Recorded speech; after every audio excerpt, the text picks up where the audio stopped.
Sir നമസ്കാരം. നമസ്കാരം. V D Satheesan സർക്കാർ അധികാരത്തിൽ വന്നപ്പോൾ അധികാരത്തിൽ വരുന്നതിന് മുൻപ് പ്രഖ്യാപിച്ച പ്രകടന പത്രികയിൽ പറഞ്ഞിരുന്ന കാര്യങ്ങളെല്ലാം ഒന്നൊന്നായി നടപ്പാക്കാനുള്ള ശ്രമത്തിൽ തന്നെയാണ്.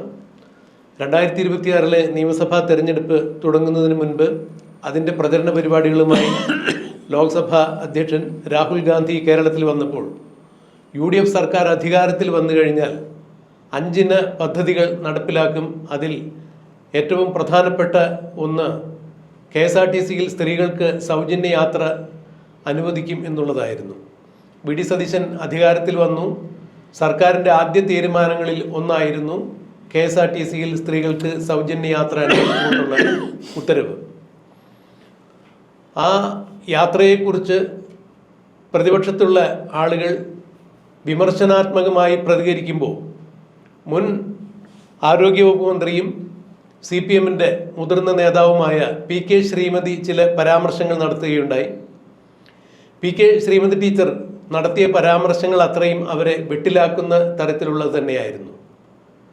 സാധാരണ സ്ത്രീകൾ, വീട്ടമ്മമാർ അല്ലെങ്കിൽ ജോലിക്കാരായ സ്ത്രീകളെല്ലാം ജോലിക്ക് പോകുന്നത് രാവിലെ 6 മണി മുതൽ ആയിരിക്കും. വൈകുന്നേരം 6 മണിയോടുകൂടി അവരെല്ലാവരും തിരിച്ചു പോരും.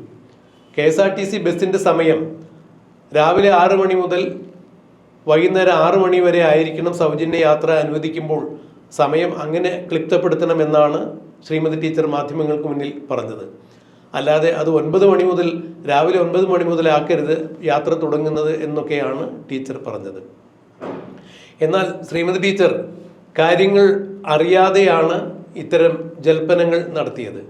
ഒരു പൊതുപ്രവർത്തക എന്ന രീതിയിൽ ഉത്തരവാദിത്തപ്പെട്ട ഒരു സ്ഥാനത്തിരുന്ന ഒരു സാമൂഹ്യ പ്രവർത്തക എന്ന രീതിയിൽ, ഉത്തരവാദിത്തപ്പെട്ട ഒരു രാഷ്ട്രീയ പ്രസ്ഥാനത്തിൻ്റെ വക്താവ് എന്ന രീതിയിൽ എന്താണ് സമൂഹത്തിൽ നടക്കുന്നത് എന്നുള്ളതിൻ്റെ സമഗ്രമായ ഒരു രൂപം തിരിച്ചറിയാതെ, വിശദമായ വിവരങ്ങളെക്കുറിച്ച് പഠനം നടത്താതെ നടത്തുന്ന പരസ്യ പ്രസ്താവനകൾ അബദ്ധജടിലങ്ങളായിരിക്കരുത്, അത് വെട്ടിൽ ചാടിക്കുന്നതായിരുന്നു. KSRTC സ്ത്രീകൾക്ക് സൗജന്യ യാത്ര അനുവദിച്ചിരിക്കുന്നത് ഏത് സമയത്തും ഓർഡിനറി, അതായത് അവർക്ക് അനുവദിക്കപ്പെട്ടിരിക്കുന്ന പ്രിയദർശിനി സൗജന്യ യാത്ര അനുവദിക്കപ്പെട്ടിരിക്കുന്ന ബസ്സുകളിൽ ഏത് സമയത്തും സ്ത്രീകൾക്ക് സൗജന്യ യാത്ര ചെയ്യാം എന്നുള്ളതാണ് സർക്കാരിൻ്റെ ഉത്തരവ്. അതിന് രാവിലെ 6 മണിയെന്നോ അല്ലെങ്കിൽ വൈകുന്നേരം 6 മണി വരെയെന്നോ യാതൊരു തരത്തിലുള്ള സമയ ക്ലിപ്തതയും പറഞ്ഞിട്ടില്ല. അവിടെയാണ് ശ്രീമതി ടീച്ചർ ഇത്തരം കാര്യങ്ങൾ എഴുന്നള്ളിച്ചത്. മാധ്യമപ്രവർത്തകർ ഉടനെ തന്നെ ടീച്ചറിൻ്റെ ശ്രദ്ധയിൽപ്പെടുത്തി. അങ്ങനെയല്ല, 9 മണി മുതൽ യാത്ര എന്നുള്ളത് കഴിഞ്ഞ 15-ാം തീയതിയാണ് ഈ യാത്ര അനുവദിക്കപ്പെട്ടത്. അന്ന് 9 മണിക്ക് ശേഷമാണെന്ന് യാത്ര കൊടുത്തത്. കാരണം അതിൻ്റെ ഉദ്ഘാടന ചടങ്ങ് കഴിയാതെ പദ്ധതി പ്രാബല്യത്തിൽ വരില്ലല്ലോ. അപ്പോൾ 9 മണിക്ക് ശേഷം, ഉദ്ഘാടനത്തിന് ശേഷമാണ് മുഖ്യമന്ത്രിയും ട്രാൻസ്പോർട്ട് വകുപ്പ് മന്ത്രി CP ജോൺ അടക്കമുള്ള യാത്രക്കാരായി നിന്നുകൊണ്ട് ആ ബസ്സിൻ്റെ സൗജന്യ യാത്ര തുടക്കം കുറിച്ചത്. ശ്രീമതി ടീച്ചർ അങ്ങനെ ഒരു 9 മണിയുടെ കാര്യം പറഞ്ഞുകൊണ്ടാണ് 9 മണി മുതൽ 6 മണി വരെ സൗജന്യ യാത്ര പോരാ എന്നൊക്കെ പറഞ്ഞത്. മാധ്യമങ്ങൾ ഇതിൽ ശ്രദ്ധയിൽപ്പെടുത്തി കഴിഞ്ഞപ്പോൾ ടീച്ചർ അങ്ങനെയാണെങ്കിൽ എനിക്ക് തെറ്റിദ്ധാരണയാണ്, എൻ്റെ തെറ്റിദ്ധാരണ കൊണ്ടാണ് ഞാൻ അങ്ങനെ പറഞ്ഞത്. ഈ തീരുമാനമാണ് സദാസമയവും, അതായത് സ്ത്രീകൾക്ക് യാത്ര ചെയ്യേണ്ട സമയത്തെല്ലാം ഓർഡിനറി ബസ്സിൽ യാത്ര ചെയ്യാം എന്നുണ്ടെങ്കിൽ തീർച്ചയായും വി ഡി സതീശൻ്റെ ഈ പരിപാടിയെ ഞാൻ സ്വാഗതം ചെയ്യുന്നു, അഭിനന്ദിക്കുന്നു എന്നാണ് ടീച്ചർ പറഞ്ഞത്. അക്ഷരാർത്ഥത്തിൽ 10 കൊല്ലക്കാലം ഭരിച്ച പിണറായി വിജയൻ സർക്കാരിൻ്റെ ഒരു ഭാഗമായിരുന്ന ശ്രീമതി ടീച്ചർ ഉൾപ്പെടെയുള്ള ക്യാബിനറ്റിന് ചെയ്യാൻ കഴിയാത്ത കാര്യമാണ് വി ഡി സതീശൻ സർക്കാർ വന്നപ്പോൾ ചെയ്തത്. പിണറായി വിജയൻ്റെ തലയ്ക്ക് അടിച്ചുകൊണ്ട് തന്നെയാണ് ശ്രീമതി ടീച്ചർ വി ഡി സതീശനെ ഇപ്പോൾ സ്വാഗതം ചെയ്യുന്നത് ഈ ഒരു വിഷയത്തിൽ എന്ന് പറയുമ്പോൾ അത് അക്ഷരാർത്ഥത്തിൽ CPMനെയും പിണറായി വിജയനെയും കൊഞ്ഞനം കുത്തി കാണിക്കുന്ന തരത്തിലുള്ള ഒരു പ്രവൃത്തിയായിപ്പോയി. മാത്രമല്ല, കാര്യക്ഷമതയോടുകൂടി കാര്യങ്ങൾ വിശകലനം ചെയ്ത് പഠിച്ച് പറയേണ്ട ഒരു പൊതുപ്രവർത്തക എന്ന രീതിയിൽ അവർക്ക് തെറ്റുപറ്റിയതും എടുത്തു പറയേണ്ട വസ്തുതയാണ്. എങ്ങനെയാണ് ഒരു മുതിർന്ന മാധ്യമപ്രവർത്തകൻ എന്ന രീതിയിൽ രാജ്മോഹൻ സാർ ഇതിനെ നോക്കിക്കാണുന്നത്? ഇത് നടപ്പാക്കാൻ ബുദ്ധിമുട്ടുണ്ട്. അത് നടപ്പാക്കാൻ ശ്രമിച്ചാൽ തന്നെ പതുക്കെ സാവധാനം ശ്രമിക്കുകയുള്ളൂ. അതുകൊണ്ട് ഇത് നടപ്പാക്കാൻ ഉള്ള എല്ലാ പരിപാടികളിലെയും ഏതെല്ലാം തരത്തിൽ തടസ്സം ചെയ്യാവോ ആ രീതിയിലെല്ലാം തടസ്സം ചെയ്യാൻ ശ്രമിച്ചു. ഇവരുടെ കയ്യിലെ ഏറ്റവും വലിയ ആയുധം, അതായത് ഇവരെന്ന് പറയുന്നത് CPMൻ്റെ കയ്യിലെ ഏറ്റവും വലിയ ആയുധം KSRTCയിൽ വർക്ക് ചെയ്യുന്ന KSRTE എംപ്ലോയീസ് അസോസിയേഷൻ എന്ന് പറഞ്ഞാൽ CPMൻ്റെ അതിനോട് ബന്ധമുള്ള CITയുടെ അഫിലിയേറ്റ് സംഘടന, അങ്ങനെയുള്ള ഇടതുപക്ഷ ട്രേഡ് യൂണിയൻ സംഘടനകളെ ഉപയോഗിച്ച് വ്യാപകമായി പ്രചരണം നടത്തിയിട്ടുണ്ട്. ഇന്നലെ ഒരു ഫേസ്ബുക്ക് പോസ്റ്റ് കണ്ടു. ആരെല്ലാം ആർമാദിക്കുന്ന സ്ത്രീകൾ ഓർക്കുക, ഞങ്ങളുടെ കഞ്ഞിയിലാണ് നിങ്ങൾ പാറ്റ വാരിയിടുന്നത്. അതിൽ ആ ശ്രമത്തിൻ്റെ സതീശൻ്റെ ശ്രമത്തോട് നിങ്ങൾ കൂട്ടു നിൽക്കരുത് സഹോദരിമാരെ എന്നും പറഞ്ഞ് KSRTCയിലെ ഒരു ജീവനക്കാരൻ്റേതായിട്ടൊരു വളരെ സങ്കടകരമായൊരു ഫേസ്ബുക്ക് പോസ്റ്റ് കണ്ടു. അപ്പോൾ ഇതിൻ്റെ അകത്ത് ഈ പരിപാടിയെ വിമർശിക്കാനായിട്ട് തിരഞ്ഞെടുത്ത മാർഗങ്ങൾ, ഒന്ന്, KSRTCയിൽ സൗജന്യ യാത്ര പറഞ്ഞു എന്നുള്ളത് കൊണ്ട് എന്തുകൊണ്ട് എല്ലാ ഓർഡിനറി മാത്രമായി ചുരുക്കി? പോട്ടെ, ആദ്യം തന്നെ വിചാരിക്കുക,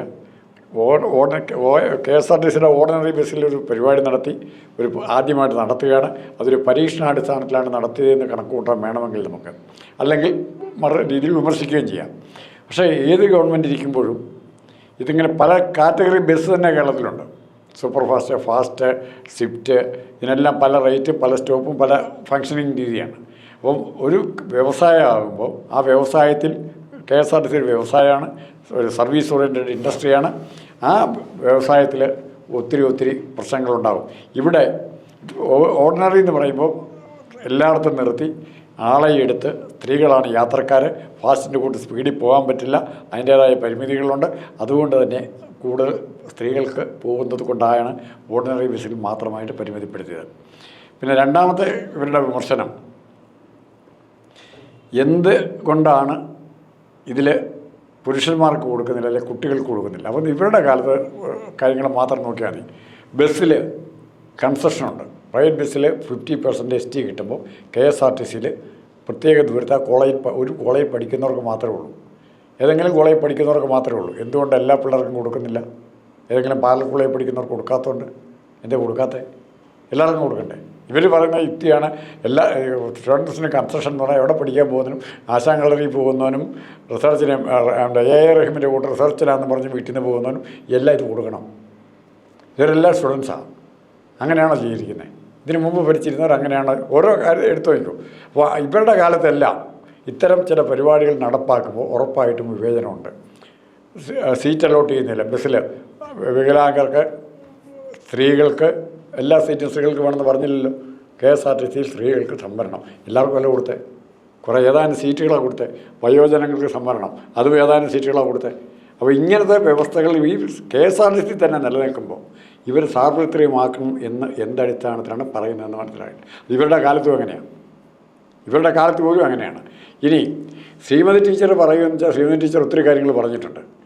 ഏറ്റവും പുകഴ്ത്തപ്പെട്ട, വാഴ്ത്തിപ്പാടപ്പെട്ട മേഖലയും ഏറ്റവും തകർന്ന മനുഷ്യദ്രോഹപരമായിട്ട് മാത്രം പ്രവർത്തിച്ച മേഖല എടുത്തു കഴിഞ്ഞാൽ അത് ആരോഗ്യ മേഖല തന്നെയാണ്. ശ്രീമതി ടീച്ചറും കൈകാര്യം ചെയ്യുന്ന ആരോഗ്യ മേഖലയാണ്. അതിനുശേഷമാണ് ശൈലജ വന്നത്, പിന്നെ വീണ ജോർജ് വന്നു, ഇപ്പോഴാണ് K മുരളീധരൻ വരുന്നത്. അപ്പം ആരോഗ്യ മേഖല മുഴുവൻ തകർത്ത് തരിപ്പണമാക്കി പേപ്പർ ഡിവിഷത്തിന് പോലും മരുന്നില്ലാത്ത അവസ്ഥ ഉണ്ടാക്കി വെച്ചവരാണ് പറയുന്നത് ബസ് ഞങ്ങൾക്ക് എല്ലായിടത്തും സീറ്റ് വേണം, സൂപ്പർ ഫാസ്റ്റിൽ പോകണം, ഡീലക്സ് ബസ്സിൽ പോകണം, എല്ലാ ഫാസ്റ്റിലും പോകണം. സർ, അവിടെയാണ് ഒരു കാര്യം എടുത്തു പറയേണ്ടത്. കാരണം ഇപ്പോൾ വിവിധ ദൂരത്തിൽ സഞ്ചരിക്കുന്ന ആളുകൾ, വിവിധ സാമ്പത്തിക ശേഷിയുള്ള ആളുകൾ. ഞാൻ 3 ബസ് മാറി കയറിയിട്ടാണ് നമ്മുടെ ഓഫീസിൽ ജോലിക്ക് വരുന്നത്. അപ്പോൾ എനിക്ക് കിട്ടുന്ന വരുമാനവും എനിക്ക് ഏത് സമയത്താണ് ജോലിക്ക് എത്തേണ്ടത് എന്നുള്ളതിനെ അടിസ്ഥാനപ്പെടുത്തി ഞാൻ ആ സമയം കണക്കാക്കിയിട്ട് വേണം വീട്ടിൽ നിന്ന് ഇറങ്ങാൻ. അപ്പോൾ എനിക്ക് സാധാരണ ബസ്സിലാണ് വരാൻ സാധിക്കുക.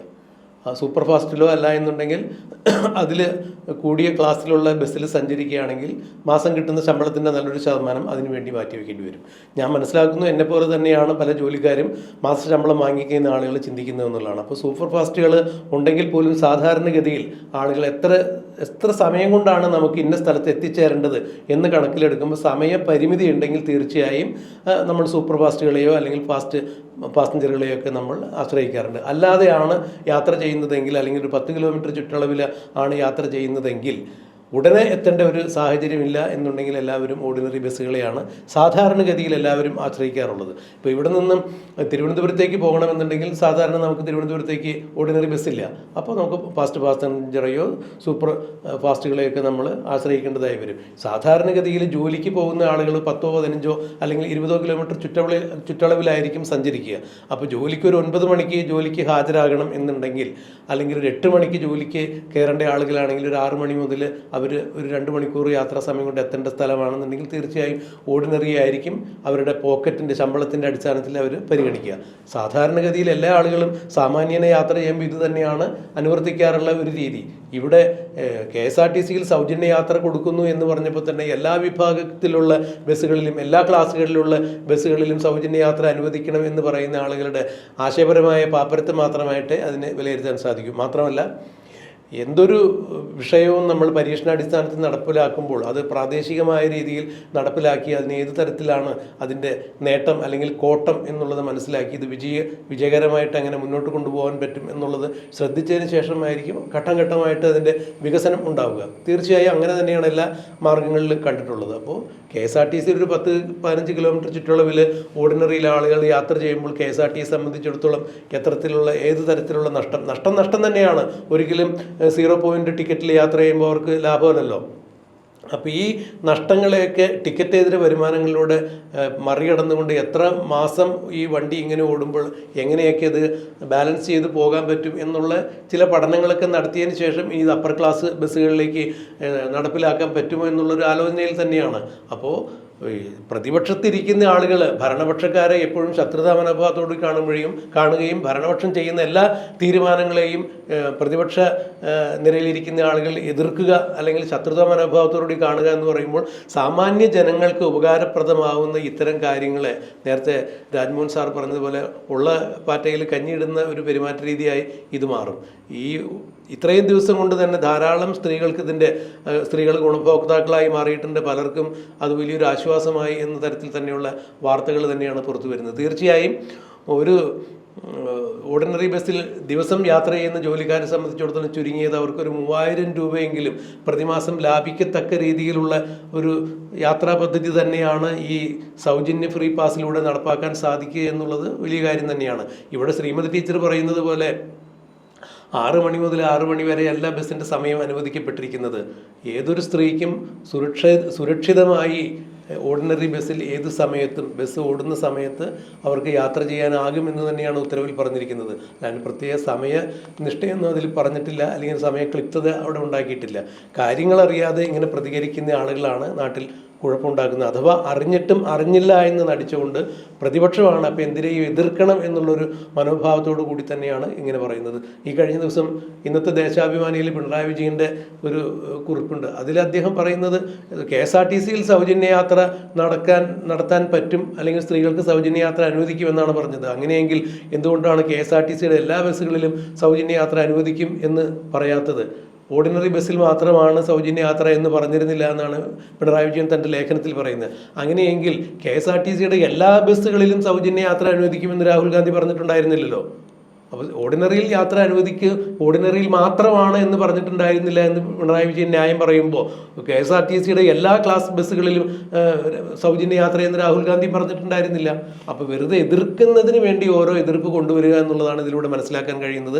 എന്തു തന്നെയായാലും പൊതുജനത്തിന് വേണ്ടിയായിരിക്കണം ഭരണം. പൊതുജനത്തിൻ്റെ താല്പര്യങ്ങൾ സംരക്ഷിക്കുന്നതിന് അവരുടെ ഗുണപരമായ മാറ്റത്തിന് വേണ്ടിയായിരിക്കണം ഓരോ നയങ്ങളും പദ്ധതികളും നടപ്പിലാക്കേണ്ടത്. അവിടെ ഭരണ പ്രതിപക്ഷ മാറ്റമില്ലാതെ നല്ല ഒരു പദ്ധതിയാണെങ്കിൽ അതിനെ പിന്തുണയ്ക്കുക എന്നുള്ളതായിരിക്കണം. സൂപ്പർ ഫാസ്റ്റിൽ അല്ല എന്നുണ്ടെങ്കിൽ ഫാസ്റ്റ് പാസഞ്ചറിൽ ടിക്കറ്റ് കൊടുത്തില്ല എന്നുള്ളതിൻ്റെ പേരിൽ KSRTCക്ക് അനുവദിച്ചിരിക്കുന്ന ഈ സൗജന്യ യാത്ര സ്ത്രീകളെ സംബന്ധിച്ചിടത്തോളം വലിയ നേട്ടം തന്നെയാണ്. സൂപ്പർ ഫാസ്റ്റിൽ അനുവദിച്ചാൽ മാത്രമേ അത് സമ്പൂർണ്ണമാകുകയുള്ളൂ എന്ന് പറഞ്ഞ് ഒച്ചപ്പാടെടുക്കുന്നവർ വെറുതെ ബാലിശമായ ഇത്തരം മുടന്തൻ ന്യായങ്ങൾ മാത്രമാണ് നിരത്തുന്നത് എന്നുള്ളതാണ് എൻ്റെ വ്യക്തിപരമായ അഭിപ്രായം. ഇതിൽ ഏറ്റവും തമാശയോടെയല്ല ഇവരുടെ ആർഗ്യുമെൻ്റ് തന്നെ എന്താ പറയുന്നത്, hollow vessel produce more sound എന്ന് പറഞ്ഞാൽ വെറുതെ ഒച്ച ഉണ്ടാക്കുക എന്നുള്ളതിനപ്പുറത്തേക്കില്ല. ഈ സ്ത്രീകൾക്ക് മാത്രമായിട്ടൊരു യൂണിറ്റ് ഉണ്ടോ? ഈ സ്ത്രീകൾ ബിലോങ്സ് ടു എ ഫാമിലി, ഒരു കുടുംബത്തിലാണ് വരുന്നവരാണ്. അച്ഛൻ കാണും, അമ്മ കാണും, ആണുങ്ങൾ വേറെ മെമ്പേഴ്സ് കാണും, അന്യന്മാർ കാണും. ഈ ബെനിഫിറ്റ് എന്ന് പറഞ്ഞാൽ ഈ സ്ത്രീക്ക് കിട്ടുന്ന 50 രൂപ അല്ലെങ്കിൽ 100 രൂപയുടെ ദിവസം ലാഭം, ഈ ബെനിഫിറ്റ് ഈ പൈസ ഡിവൈഡ് ചെയ്യപ്പെടുകയാണ്. ഭാര്യയാണെങ്കിലും ഭർത്താവാണെങ്കിലും സഹോദരനാണെങ്കിലും അച്ഛനാണെങ്കിലും ആണുങ്ങൾ കൂടെ ഡിവൈഡ് ചെയ്യപ്പെടുകയാണ്. അതുപോലെ ആണുങ്ങൾ കിട്ടുന്നത്. സാർ ഇവിടെ ഞാൻ ഇടപെട്ട് സംസാരിക്കില്ല. സ്ത്രീപക്ഷ സർക്കാരാണ്, സ്ത്രീ സുരക്ഷയ്ക്ക് വേണ്ടി വാദിക്കുന്ന സർക്കാരാണെന്നൊക്കെ പറഞ്ഞതായിരുന്നു പിണറായി വിജയൻ സർക്കാർ എല്ലാ കാലത്തും കൊട്ടിഘോഷിക്കപ്പെട്ടിരുന്നത്. ഇന്നിപ്പോൾ സ്ത്രീകൾക്ക് KSRTCയിൽ സൗജന്യ യാത്ര കൊടുക്കുമ്പോൾ 10-20 കിലോമീറ്റർ ചുറ്റളവിൽ ജോലിക്ക് പോകുന്ന അല്ലെങ്കിൽ മറ്റേതെങ്കിലും ആവശ്യങ്ങൾക്ക് വേണ്ടി പോകുന്ന സാധാരണക്കാരായ സ്ത്രീകൾക്ക് ഈ ഓർഡിനറി സൗജന്യ യാത്ര ഫലപ്രദം തന്നെയാണെന്ന് അവർ പലരും ഇതിനോടകം തന്നെ സാക്ഷ്യം ചെയ്തിരിക്കുന്നു. സ്ത്രീകളെ രായ്ക്ക് രായ്മാനം പോലീസിന്റെ യൂണിഫോം ഇടിപ്പിച്ച് ശബരിമലയെ കൊണ്ടുപോയി സ്ത്രീ സമത്വത്തിന്റെ പേരിൽ ശബരിമലയുടെ ആചാരാനുഷ്ഠാനങ്ങൾക്ക് വിരുദ്ധമായി ദർശനം നടത്തിച്ച പിണറായി വിജയൻ ഇപ്പോൾ പാവപ്പെട്ട സ്ത്രീകൾക്ക് KSRTCയിൽ സൗജന്യ യാത്ര ലഭിച്ചു കഴിഞ്ഞപ്പോൾ അതിനെ തുരങ്കം വയ്ക്കുന്ന തരത്തിലുള്ള പ്രവൃത്തികളും പരീക്ഷണങ്ങളും അല്ലെങ്കിൽ അത്തരത്തിലുള്ള സംഭാഷണങ്ങളുമായി പുറത്തു വരുന്നത് ഇത് ജനങ്ങൾക്ക് മനസ്സിലാക്കാവുന്ന കാര്യം തന്നെയാണ്. യാതൊരു തർക്കമില്ല. അതിനേക്കാൾ പരിഹാസ്യം കൊച്ചു പെൺകുട്ടികൾ കൂടുതലുള്ള ആശാ വർക്കേഴ്സ്, അധികം പ്രായമൊന്നും ആയിട്ടില്ല, ഇവരെ പെരുവഴിയിൽ പാതിരാത്രിക്കും മഴയത്തും വെയിലത്തും സമരത്തിന് വിട്ട് കിടക്കാൻ പോലും സ്ഥലം കൊടുക്കാതെ സമരപന്തൽ പോലും തല്ലിപ്പൊളിച്ച കിരാതമായ ഒരു ഭരണകൂടം, പിണറായി വിജയൻ്റെ ഭരണകൂടത്തിൻ്റെ പ്രതിനിധി അല്ലെ അതിനെ സപ്പോർട്ട് ചെയ്താണ് ശ്രീമതി ടീച്ചർ.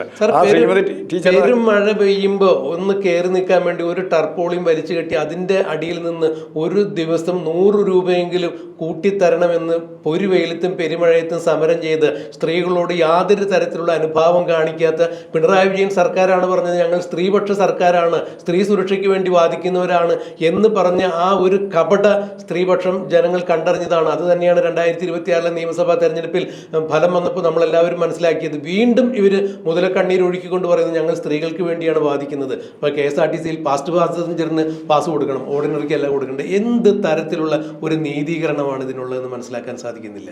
ഇത് കാണുമ്പോൾ അറിയാം, ഇത് തൽക്കാലം ഇവരുടെ കയ്യിൽ നിന്നും ജനങ്ങളുടെ പൊതുബോധത്തിൻ്റെ മേൽ, അതാണ് നമ്മൾ പൊതുബോധം എന്ന് പറയുമ്പോൾ വിഷയമുള്ളൂ. അത് പാർട്ടിയുണ്ട്, രാഷ്ട്രീയമുണ്ട്, മതമുണ്ട്, എല്ലാം ഉണ്ട്. ഒരു പൊതുബോധം ഇപ്പോൾ സൃഷ്ടിക്കപ്പെട്ടു വരുന്നുണ്ട്. അത് VD സതീശന് അനുകൂലമായിട്ടാണ്. ആ പൊതുബോധത്തിൻ്റെ മേൽ ഇടതുപക്ഷത്തിന് യാതൊരു സ്വാധീനവുമില്ല. ആ പൊതുബോധം ഇടതുപക്ഷത്തെ CPM-നെ പിണറായി വിജയനെ മാത്രമല്ല പിണറായി വിജയൻ്റെ പാത പിന്തുടരുന്നിടത്തോളം കാലം ഓരോ ദിവസവും പൊതുബോധത്തിൽ നിന്നും തമസ്കരിക്കപ്പെടുന്ന ഒരു പ്രസ്ഥാനമായി CPM മാറിക്കൊണ്ടിരിക്കുന്നു.